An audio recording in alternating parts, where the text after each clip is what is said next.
Una patología que es muy conocida, que a todos nos gusta que Dios nos hable, a todos. Pero ni siquiera estamos seguros a veces si es Dios el que nos habló. Y a veces no sabemos ni siquiera qué hacer con la palabra que Dios nos dio. No sabemos qué hacer con lo que nos dice. Y eso es porque los que tenemos años en este peregrinar cristiano, hemos tomado con mucha ligereza el Dios me dijo, Dios me habló, así dice el Señor, Dios me mostró. Tal vez no tengamos la costumbre como esa congregación de que acá se para la gente y empiezan los gritos a decir algo de parte de Dios, porque respetamos la prédica y el mensaje como la palabra de Dios hablada o inspirada, pero sí tenemos en nuestra jerga, en nuestra cultura, al decir Dios me dijo, estoy sintiendo de Dios, Dios me mostró. Sin embargo, todos queremos saber qué Dios dijo, todos queremos saber qué nos dice Dios. No está mal. Nos preguntamos, ¿debo salir con alguien? Si soy soltero, ¿no? O separado, viudo. De ser así, ¿quién debería ser? ¿Cómo sé si ella es la persona para mí, Señor? ¿Qué hago si yo sé que ella es la persona para mí, pero a ella todavía no le llegó la comunicación? Todavía tú no se lo dijiste. ¿A qué universidad tengo que ir? ¿Qué carrera debo elegir? ¿Qué trabajo debo aceptar? ¿Dónde debería vivir? Dios quiere que persevere en esta situación o en esta relación difícil porque se supone que si persevero voy a madurar y crecer. ¿O quiere que desista, que baje los brazos porque Él quiere que yo sea feliz? Esas son las preguntas que a veces nos hacemos y no está mal, esto no resiste estatura espiritual. La hacen los recién convertidos y los que son predicadores hace años. ¿Por qué tantos cristianos estamos tan desesperados por conocer el plan de Dios para nuestras vidas? ¿Por qué millones de cristianos gastamos tanto tiempo, tanta energía esperando que Dios revele su voluntad? Yo he hablado con muchos en estos años que se han preguntado sinceramente, ¿estoy donde yo debería estar? Yo necesito que Dios me muestre si estoy donde debería estar. ¿O qué debería estar haciendo? Porque lo que Dios me diga que haga, lo voy a hacer. Y esta gente que piensa, si son hombres y mujeres que aman a Dios, sinceramente, que no desean decepcionar a Dios. Si el Señor piensa que debemos mudarnos a Argentina, no quisiera terminar viviendo en China. Si se supone que vamos a ser ingenieros agrónomos, no queremos estudiar literatura rusa o producir plutonio. Quiero hacer lo que Dios me manda a hacer. Si se supone que vayamos a las misiones y que viajemos al mundo que necesita de Cristo, no quiero terminar en el barrio donde crecí. Entonces, esa es la primera razón por la que buscamos la voluntad de Dios específica para nuestras vidas, en cuanto a su dirección, porque queremos agradarle. No está mal. Todo el mundo quiere saber la voz de Dios para su vida porque queremos agradarle. Queremos hacer la voluntad de Dios. Y eso es bueno, es muy bueno. Que digamos, yo quiero agradarle, no me quiero casar con la persona equivocada, tener la carrera equívoca, no saber dónde voy a vivir. Yo necesito la guía de Dios. Pero la voluntad de Dios no funciona de esta manera. Entonces yo voy a ser muy cuidadoso en lo que voy a decir y necesito que me prestes atención con los 5 sentidos. ¿Me lo prometes, sí? Voy a ser muy cuidadoso para no herir ninguna sensibilidad, pero quiero que vayamos avanzando en esto. La voluntad de Dios no funciona así. Puede que tengamos las mejores intenciones, pero la mayoría de las veces vivimos sobreespiritualizando cada decisión. Hay cosas que no resisten análisis espiritual. Y eso es porque creemos que hay solo una voluntad de Dios para nosotros y todo lo demás es un plan B o una voluntad permisiva de segunda categoría. Bueno, quiero saber cuál es la voluntad perfecta para mi vida. Si no la descubro, tendré un plan B. Dios tenía una persona ideal para mí. Como elegí mal, me tuve que conformar con el gordo porque no había otro. Pensamos que estamos viviendo un plan B, que si hubiese sido la voluntad perfecta nos habría ido mejor. Y la realidad es que pensar así deshonra a Cristo. Y te voy a explicar por qué. Primero, vamos a tratar de razonar juntos. ¿Realmente queremos que Dios nos hable 1000 veces al día sobre cada pequeña decisión que tomamos? ¿Realmente queremos que Dios nos hable como a robot todo el día? Yo creo en estar en comunión constante con Dios. Soy el primero que lo piensa. Yo creo en la instrucción de Primera de Tesalonicenses 5:17 que dice: orad sin cesar, todo el tiempo. Esto no significa doblar las rodillas y no ir a trabajar, no bañarse, no tener una vida, sino estar en comunión continua. Y yo creo que al estar en comunión continua con el Señor, tomamos decisiones basándonos en la palabra de Dios, basándonos en esa comunión. Pero la oración es eficaz solo cuando dejamos de usarla como un sustituto de la obediencia y el sentido común. Si yo me pongo a orar para conseguir trabajo, pero nunca salgo a buscar trabajo, estoy usando la oración como un sustituto a la obediencia. Y la oración como un sustituto a la obediencia no sirve, no es eficaz. Yo no tengo que orar para poder amar, yo tengo que amar, dejar de orar y empezar a amar. Si no, es un reemplazo a la obediencia. Por eso sigamos razonando juntos. ¿Realmente creemos que Dios quiere tener una relación estilo mami y bebé con nosotros? Ay, chiquitito, anda para allá. Ay, compra los tomates que son orgánicos. ¿Realmente queremos que Dios nos diga cada cosita?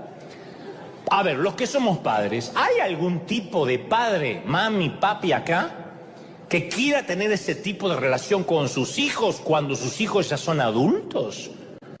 ¿Decirle cuándo se tienen que cambiar el calzón? ¿Cuándo se tienen que bañar? No.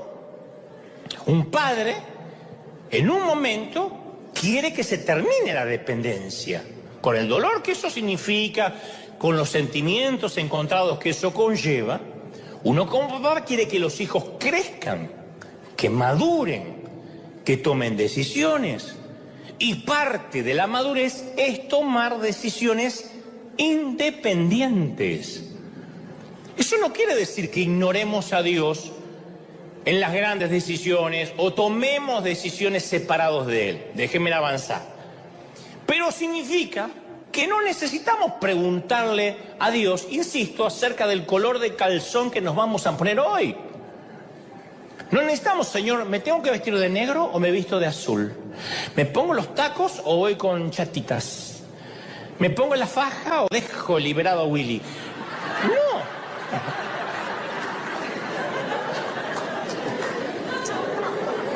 Dios habla, ¿correcto? Pero nosotros tenemos que madurar en algún momento. Entonces, Hebreos 5:13 dice: porque todo aquel que solo toma leche no está acostumbrado a la palabra de justicia. Porque el alimento sólido es ¿para quién?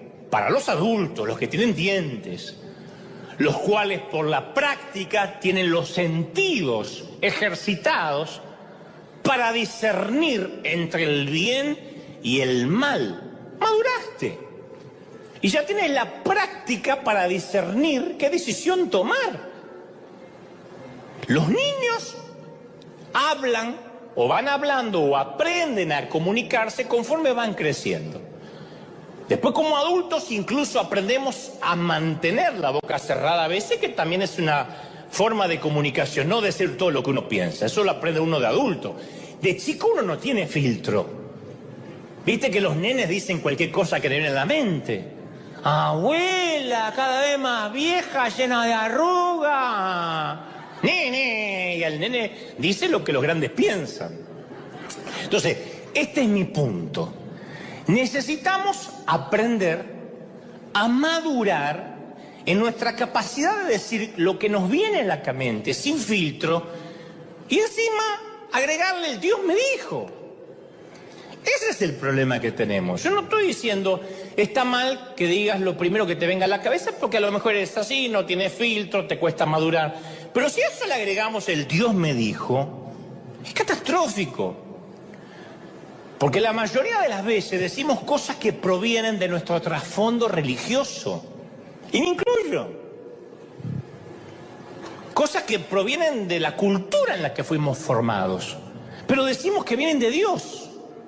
Ahí es cuando uno ve o escucha predicadores que son muy inteligentes, muy sabios, y terminan diciendo: las mujeres que se cortan el cabello, Dios me dice que se van al infierno, las que se maquillan se van al infierno. No sé si no puede ser que esté diciendo eso, pero en su cultura, en su trasfondo religioso, él cree que las mujeres que se cortan el cabello y se depilan se van al infierno.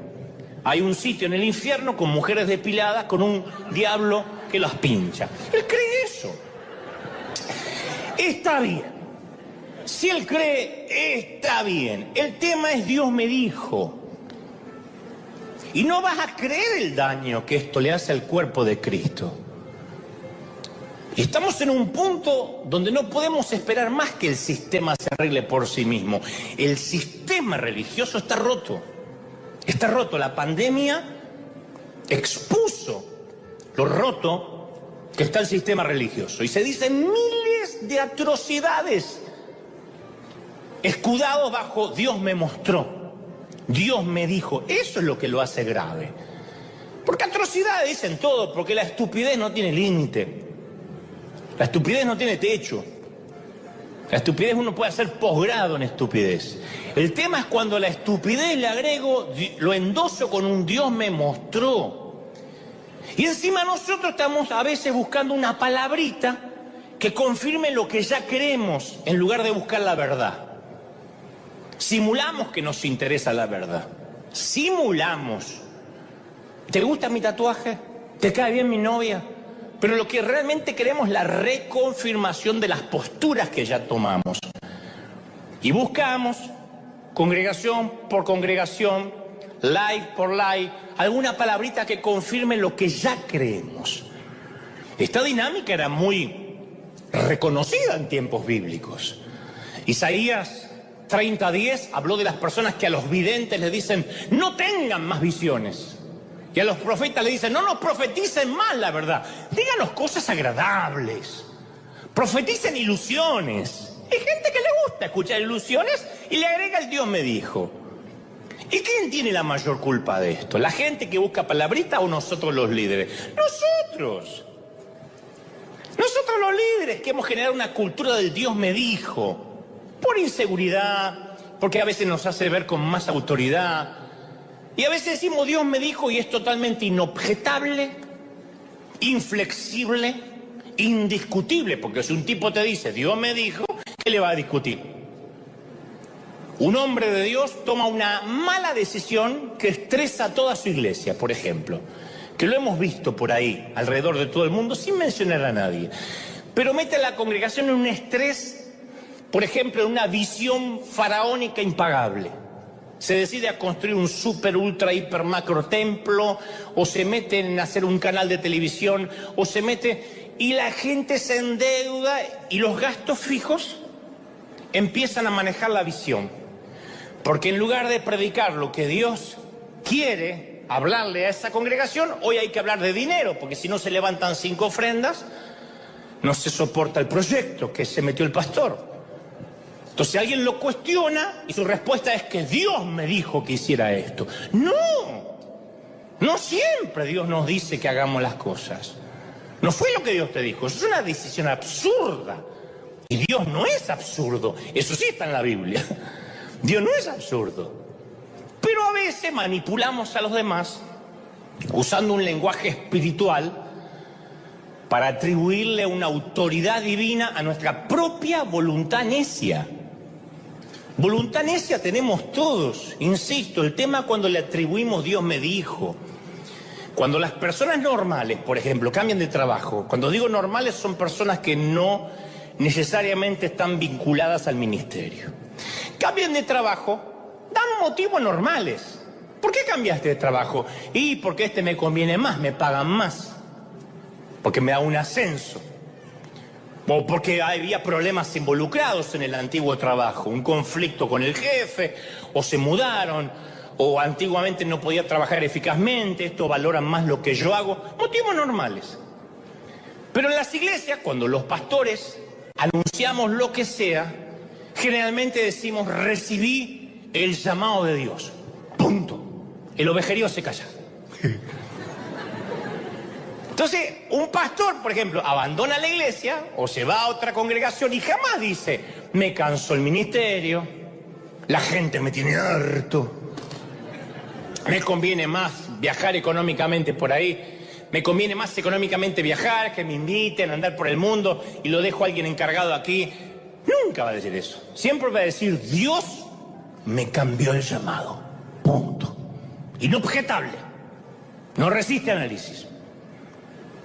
No resiste discusiones, ni debate alguno. Entonces el llamado, esto no es un patrimonio solo de los pastores, esto de todos. Nada más pongo un ejemplo.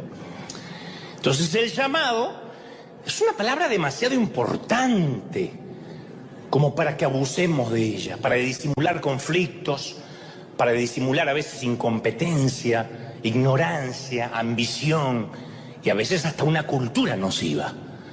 Y además ese lenguaje, Dios me llamó, Dios me cambió el llamado, deja la sensación de que los pastores o de que los líderes tenemos acceso a un llamado sobre las decisiones que las personas normales no tienen ni tendrán nunca.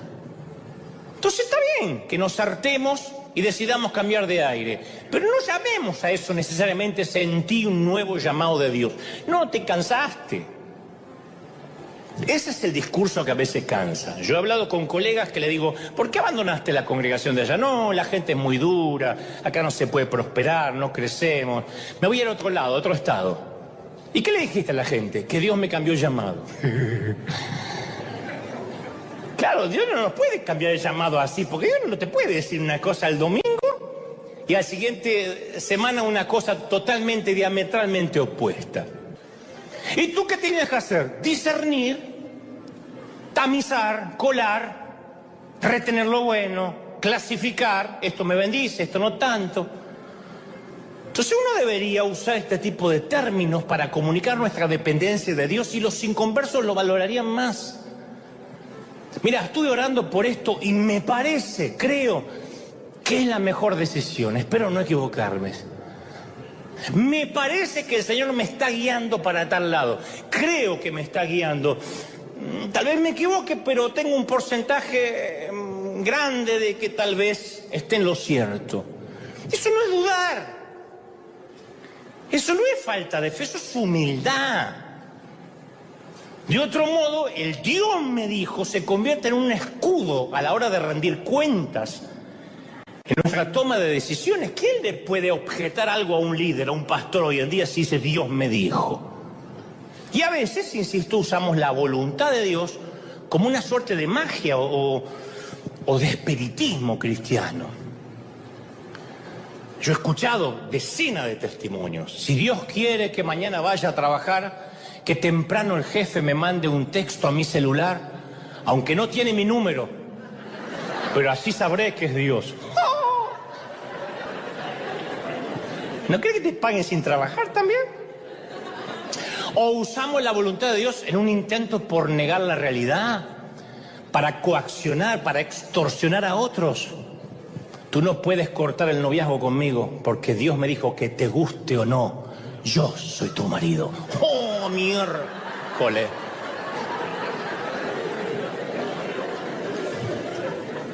Y a veces citamos la voluntad de Dios para justificar nuestros excesos personales.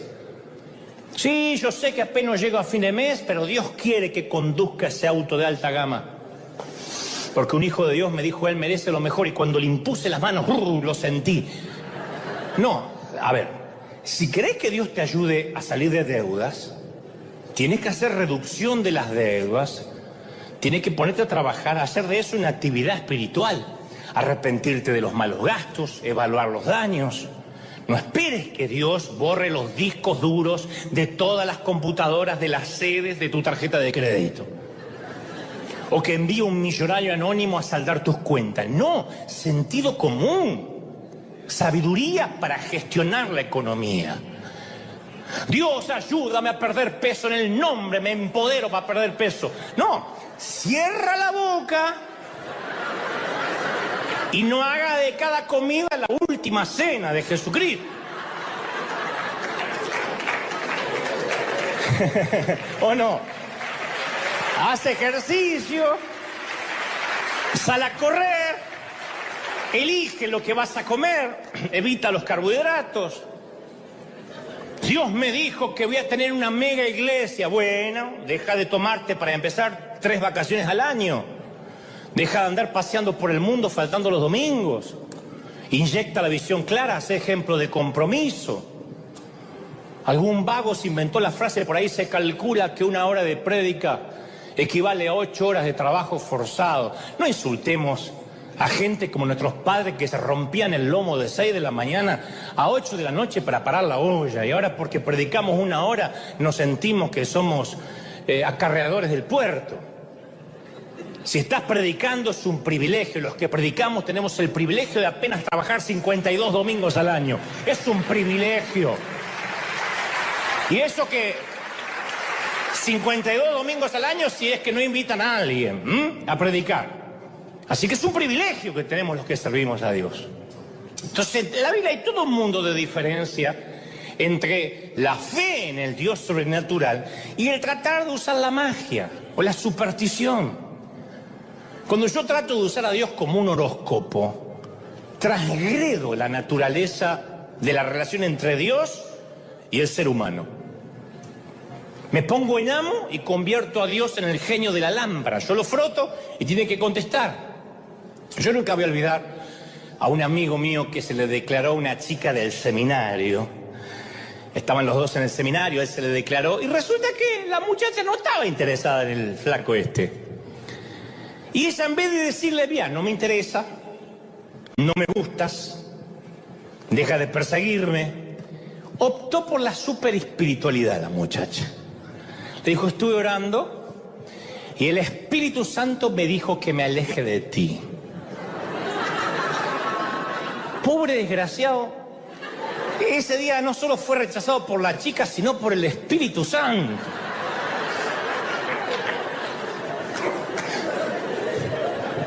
O sea que la tercera persona de la Trinidad se tomó un descanso en traer convicción de pecado al planeta para decirle a la chica que corte como un queso a mi amigo. Fíjate vos. Y hay un montón de mujeres y hombres que viven culpando a Dios por sus rupturas, por sus decisiones amorosas. Entonces la voluntad de Dios a veces se usa como una excusa a la hora de tomar decisiones relacionales difíciles. Ese es el tipo de lenguaje que yo quisiera que evitemos, al menos en River. Si no te interesa un noviazgo, un matrimonio o lo que sea, simplemente dile no, gracias. Pero no le eches la culpa a Dios.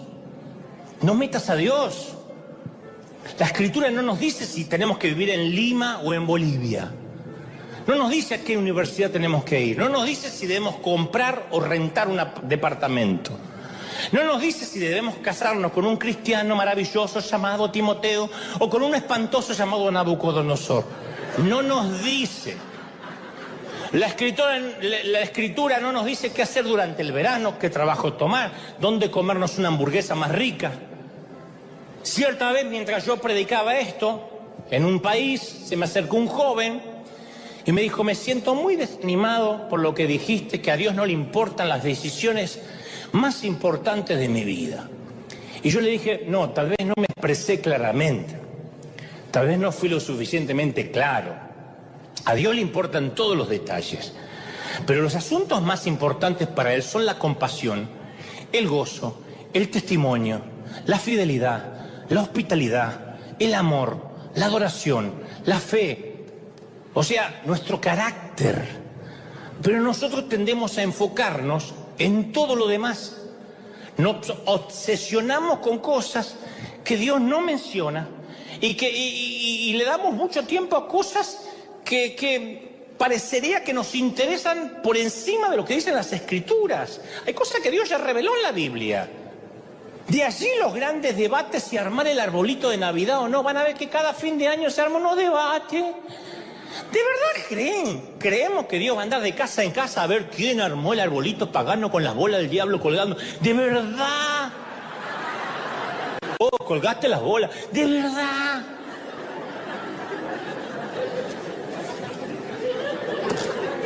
¿De verdad? La Biblia contiene enseñanzas sublimes, pero si le añadimos una cuota de sentido común, no tendría que haber confusión, nunca. Sentido común. Juan 21:25 dice, y también hay muchas otras cosas que Jesús hizo, de las cuales no se si se escribirían una por una, pienso que ni aun en el mundo cabrían los libros que se habrían de escribir.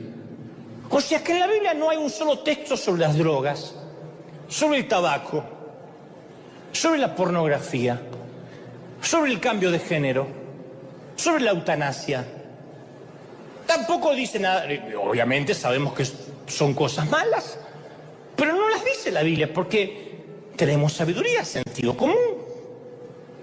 Tampoco la Biblia dice nada acerca de las celebraciones como el Día de la Madre, el Día del Niño, el Día de la Independencia, el Día de Acción de Gracias, cumpleaños, aniversarios de bodas, celebración de la muerte de la suegra. No dice nada. Pero celebramos muchos de estos días y no hacemos muchas otras cosas que no aparecen en la Biblia. Entonces muchas veces cuando recuerdo que yo le preguntaba a Dios, me pasaba horas cuando yo era más inmaduro, me pasaba horas arrodillado con una invitación que en ese entonces llegaban por fax, miren lo que les digo, con invitaciones que le ponía delante de Dios, Señor, dime si tengo que aceptar la invitación a predicar en este país. Yo recuerdo que oraba durante horas, frustrado hasta las lágrimas. Dios, dime si tengo que viajar. Es lo único que te pido. Si me dices yo voy. Y si no tengo que viajar, que se cancele el vuelo. Que cuando llegue se cancele el vuelo. Así no voy. Cric, cric, grillos, nada. Después de unos años yo me di cuenta que yo no estaba buscando la voluntad de Dios para mi vida. Lo que yo estaba buscando era librarme de la ansiedad, de la responsabilidad, del sentido común, de tomar una decisión difícil. Dios es un abridor de puertas, pero no es un facilitador celestial o un manager lobista. Lo que estoy tratando de decir es que tenemos que pasar más tiempo tratando de discernir cómo podemos actuar con justicia, amar la misericordia, caminar con Dios, ya seamos médicos o peones, y pasar menos tiempo preocupándonos en saber si Dios quiere que seamos médicos o peones. ¿Te hace sentido o no? Pero nos pasamos la vida, ¿tengo que ir para allá o tengo que ir para acá? No es lo importante. La manera en que muchos cristianos ven la voluntad de Dios es muy diferente, no es muy diferente a como muchos ven el horóscopo. A ver qué me sale. Hay gente que hace eso, bibliomancia. A ver qué me sale. Y fue y se ahorcó.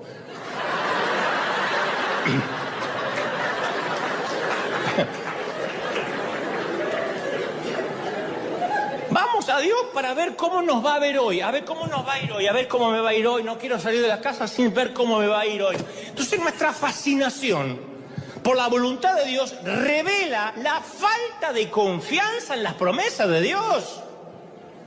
Dime a alguien que busca versiculitos bíblicos que apoyen lo que él piensa y te mostraré un inmaduro que no conoce a Dios. Por eso cuando en una congregación dice vamos a decretar, corren todo como si fueran a regalar galletas de la fortuna. Porque no nos basta la promesa de Él que estará con nosotros todos los días, sino que queremos que nos demuestre que se puede confiar en Él. Queremos saber qué nos va a deparar el mañana en lugar de enfocarnos a vivir y a obedecer durante el recorrido. Entonces nos obsesionamos con el futuro y nos ponemos ansiosos. ¿Qué va a pasar mañana? ¿Con quién me voy a casar? ¿Dónde voy a trabajar? Mirá lo que dice Santiago 4:13. Escuchen esto. Ustedes que dicen, hoy y mañana iremos a tal o cual ciudad. Pasaremos allí un año, haremos negocio y ganaremos dinero, dice Santiago. Y ni siquiera saben qué les va a pasar mañana. Vaya que el COVID y la pandemia nos enseñó esto, a la fuerza. ¿Qué es su vida? Dice Santiago. Ustedes son como niebla que aparece por un momento y luego se desvanece. Más bien deberían decir, si el Señor quiere, viviremos y haremos esto o haremos aquello. Esto Este es uno de los textos más claros sobre la soberanía de Dios. Si llegás a la edad de los 100 años, según Santiago, es porque Dios quiere que llegues hasta los 100 y molestes a los nietos. Si solo llegás a vivir hasta los 45 es porque el Señor lo quiso. No tenemos que decir tampoco, y bueno, quiera Dios, si Dios quiere, Dios mediante, después de cada oración, porque eso debería estar en nuestros corazones. Tampoco es decirlo, es vivirlo. Entonces uno tiene que mirar el futuro con humildad y esperanza, porque es Dios, no nosotros quien lo controla. Caminamos por fe, no por vista. ¿Me siguen, sí o no? Caminamos no porque conozcamos el futuro, sino porque Dios lo conoce, y eso es todo lo que necesitamos saber. Dios conoce mi futuro. ¿Está bueno o no? Pero ¿qué hay que aprender? A madurar. Y cuando uno madura, ¿qué aprende? A decidir. Y nosotros como cristianos queremos librarnos de toda responsabilidad en vez de actuar y tomar decisiones importantes. Por eso tantos líderes controlan a la gente. La gente dice, estoy harto que me controle, me pusieron un líder, tengo que pedir permiso al líder para ponerme de novio, el pastor me tiene que bendecir si quiero irme de la ciudad. Y bueno, culpa tuya. ¿Querías un Saúl? Ahí tenés un Saúl. Es culpa tuya. Yo siempre le dije a la congregación, no me pidan a mí, ¿qué dice Dios? ¿Qué le dice Dios para mí? ¿Qué pena me cuesta saber qué dice para mí? Voy a saber qué dice para ti. Yo. ¿Significa que Dios no tiene nada para decirnos acerca de cómo vivir nuestras vidas y tomar decisiones? No, no. Pero cuando se trata de la mayoría de nuestras decisiones cotidianas, Dios nos anima a tomar decisiones confiado en que esas decisiones van a encajar dentro de su soberana voluntad. Como cuando criaste un hijo bien. Tu hijo de 34 años, ¿sería capaz de robar? No. Lo controlas para que no robe, no hace falta controlarlo, lo eduqué bien. ¿No decían eso la vieja de antes? Yo lo eduqué a mi hijo. Y sé que cualquier decisión que tome se va a acordar lo que aprendió bajo esta mesa. Eso es Dios. Pero nosotros preferimos que nos diga qué hacer y qué no hacer, porque la pasividad es una plaga en la iglesia. Son cepas que mutan y mutan en nuevos holgazanes. Y lo peor es que es gente que no solo no está haciendo nada, sino que se sienten espirituales por no hacer nada. Creen que esa inactividad de estoy esperando en el Señor significa que son pacientes y sensibles a la dirección de Dios. No, son parásitos del sistema. Son gente que no hace nada. Estoy esperando en el Señor. Entonces, cuando espiritualizamos nuestras decisiones, la pasividad se disfraza de espiritualidad. A veces hay que hacer. Pero no podemos levantarnos a la mañana. ¿Tengo que mandar este email? Dios, dime, ¿pinto el baño? ¿Me tengo que quedar trabajando hasta tarde? ¿Qué libro de la Biblia quieres que lea esta mañana? Muéstrame el capítulo. ¿Me debo comprar un cachorrito? Razonemos. Si hay una voluntad, vamos a suponer que hay una voluntad perfecta por descubrir, donde ahí encontraremos gran libertad. Entonces, ¿por qué todo el mundo que está buscando la voluntad de Dios parece esclavizado y confundido? Cristo murió para darnos libertad de la ley, dice Gálatas 5:1. Entonces, ¿por qué convertir a la voluntad de Dios en otra ley que nos lleva de regreso a la esclavitud? Ay, no me quiero salir de la voluntad de Dios. Es una ley. Y la ley está fuera de la gracia. Qué gran carga levantarte a la mañana y saber que según el calzón que te pongas o el color, Dios te bendice o no. ¡Qué carga! Esperar que Dios nos muestre cómo tomar cada decisión a través de nuestros sentimientos.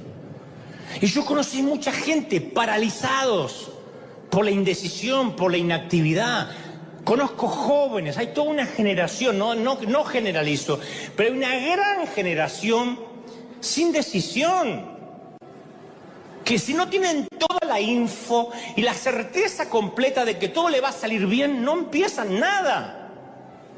Estos son los tipos de cristianos que Pablo tenía en mente cuando le dijo en 1 de Tesalonicenses 5:14, amonesten a los holgazanes, estimulen a los desanimados, ayuden a los débiles.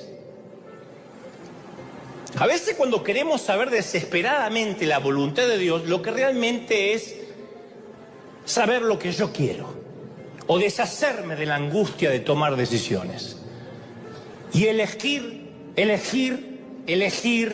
es el meollo de nuestro ser. Cuando verdaderamente elegimos, no tenemos a quién echarle la culpa. Ay, Señor, después de que Adán dijo, la mujer que me diste, Dios dijo, yo no elijo más.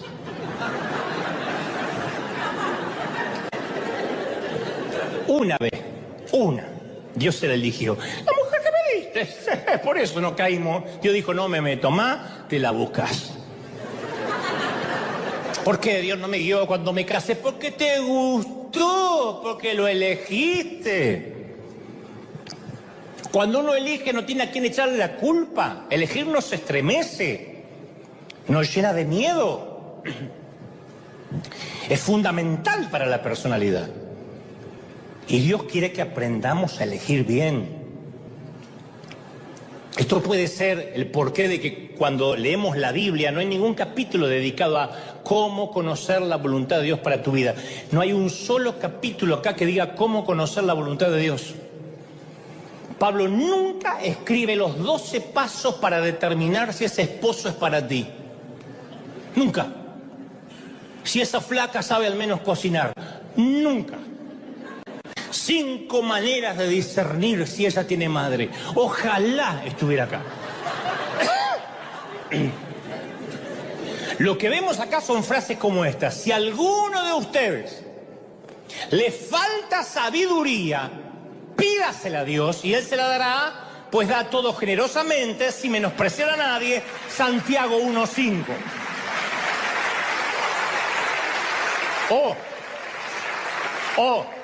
Esto es lo que pido en oración, que el amor de ustedes abunde cada vez más en conocimiento y en buen juicio para que disciernan qué es lo mejor. Filipenses 1:9. Juicio, sentido común para discernir. Entonces Dios quiere que seamos excelentes, ¿qué? Escogedores. Otra de las razones por las que buscamos la voluntad de Dios es que estamos esperando facilidad en la vida. Hay una generación que busca el cielo en la tierra y ya pierden la actitud de ser un peregrino. Y yo quiero decirte esto, un consejo que no me estás pidiendo. Si piensas que Dios te prometió que el mundo va a ser un hotel 5 estrellas, tu vida se va a sentir miserable cuando enfrente los problemas cotidianos de la vida. Pero si recuerdas que Dios te prometió que estás de paso y te dijo que el mundo a veces se va a sentir como una prisión o como un desierto, podrías sorprenderte de lo feliz que puede ser. La fe en Jesús no garantiza de que las cosas van a salir bien. Entonces nuestra preocupación por estar en el centro de la voluntad de Dios es un fenómeno occidental, de hace unos 50 años para acá y de clase media. Porque aquellos que viven con menos de $1 por día, menos de $1 por día, que esto no hay que irnos ahora a retrotraernos a Uganda, hay que ir a más de México para allá, para Argentina. Los que viven con $1 por día no tienen que tomar muchas decisiones, no tienen que decir cuál es tu perfecta voluntad, tienen que comer. Ese es el caso de la mayoría de nuestros abuelos. Creo que la mayoría compartimos la misma generación de abuelos, que lograban irónicamente mucho más porque tenían menos para elegir. Sería interesante que le preguntáramos a nuestros abuelos si se sentían felices con su vida, si a la mañana se cuestionaban la perfecta voluntad de Dios. Señor, ¿esta es la carrera que debo seguir o cuál? ¿Sabés qué decían los abuelos? ¿Qué dirían? Yo qué sé.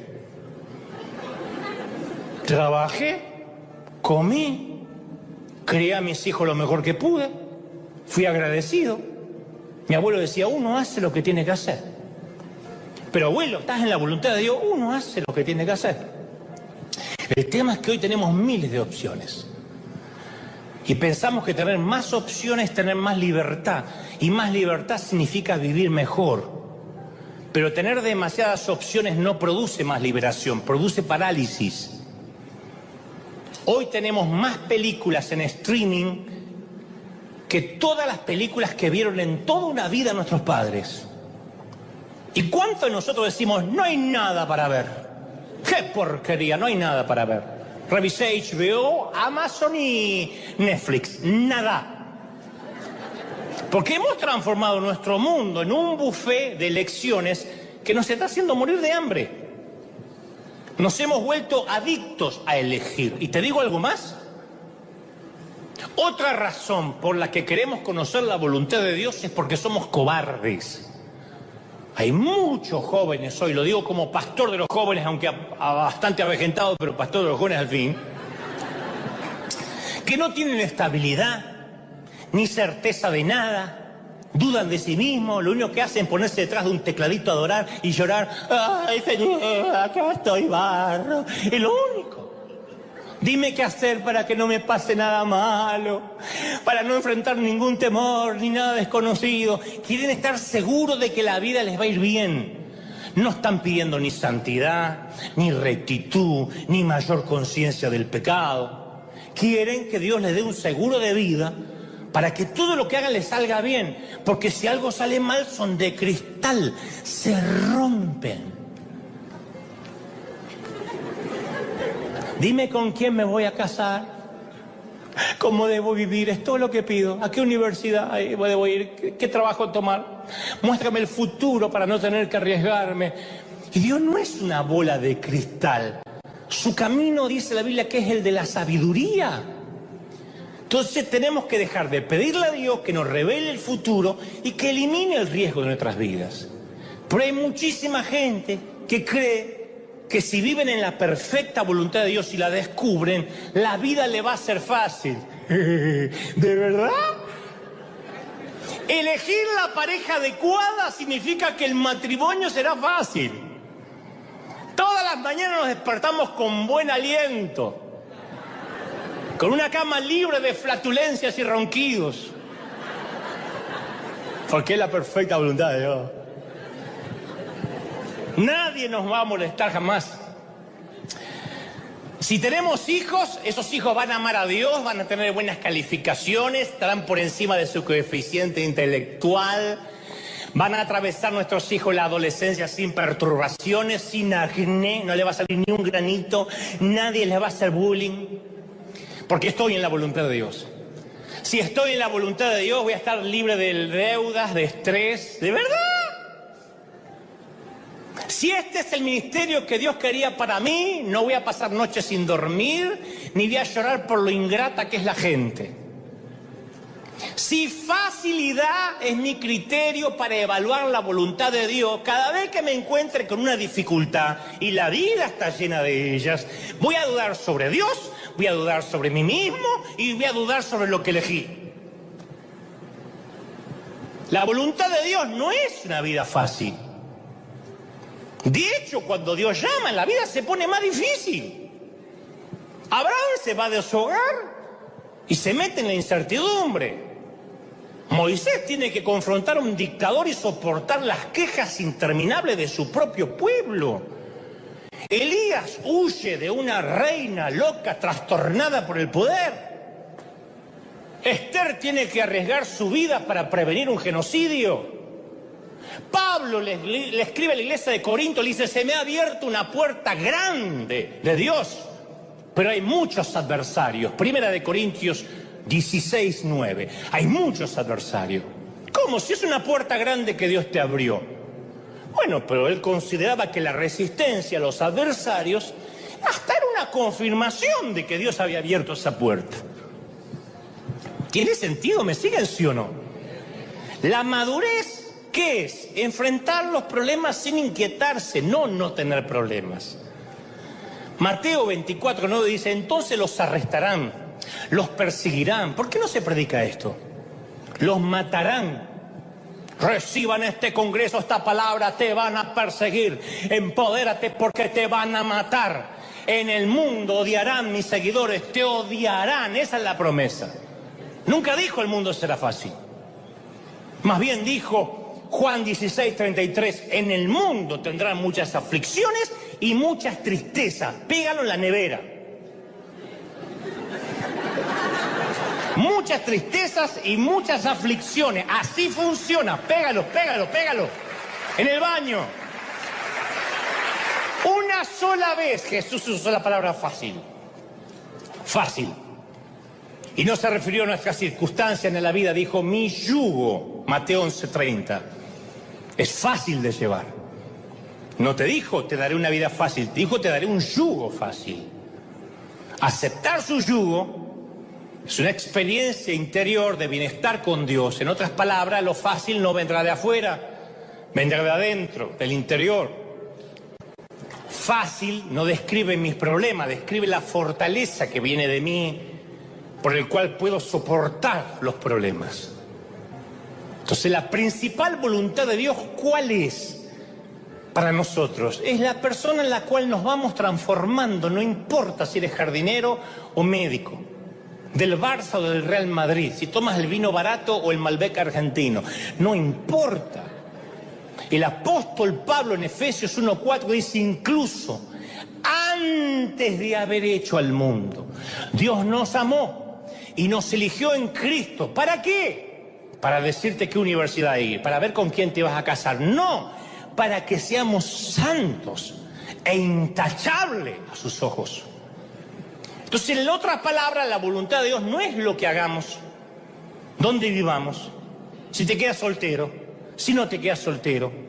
Eso dependerá si te lavas los dientes o no. ¿Cuánto ganamos? ¿Qué llegamos a hacer? Si el deseo de los padres es que su hijo o su hija llegue a ser una buena persona de verdad, desde luego van a insistir en que tomen sus propias decisiones. Las personas de voluntad, criterio y carácter no se forman de otra manera que no sea tomando decisiones. Yo no soy el gran ejemplo, pero si llegué hasta donde llegué fue porque siempre viví tomando decisiones. Fallidas, equívocas, buenas, certeras. Eso es un líder. Eso quiere decir que a veces la voluntad de Dios para nosotros, ¿sabe cuál va a ser? Decidilo vos.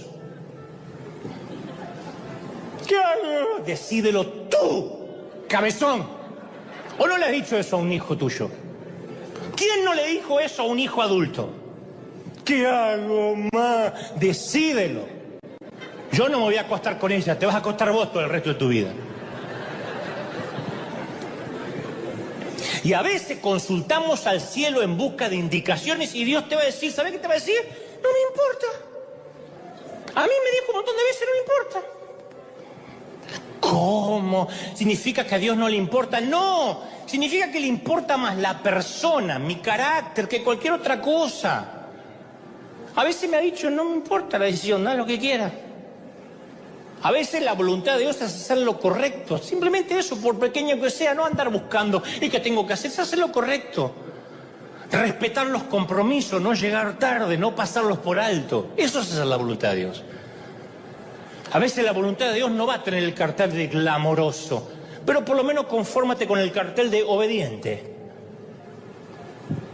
De hecho, las decisiones del año que viene van a ser afectadas por el grado que hoy obedezcamos al Señor.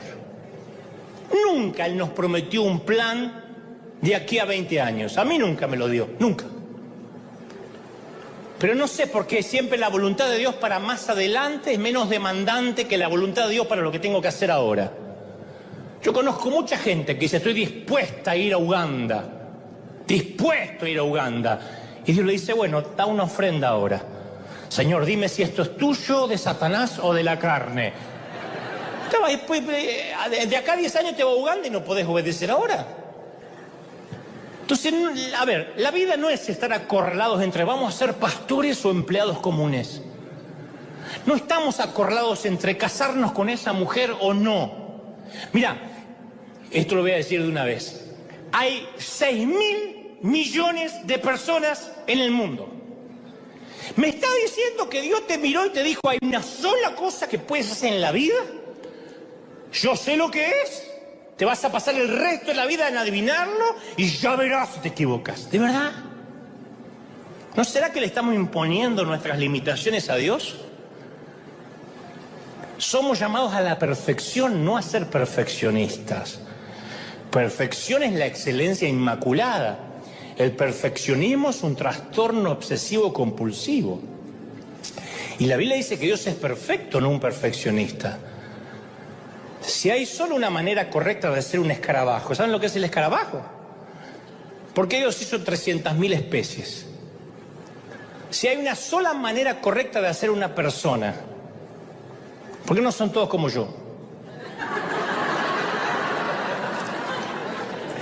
La vida no es un juego en el que constantemente tengo que adivinar debajo de qué vaso está la pelotita.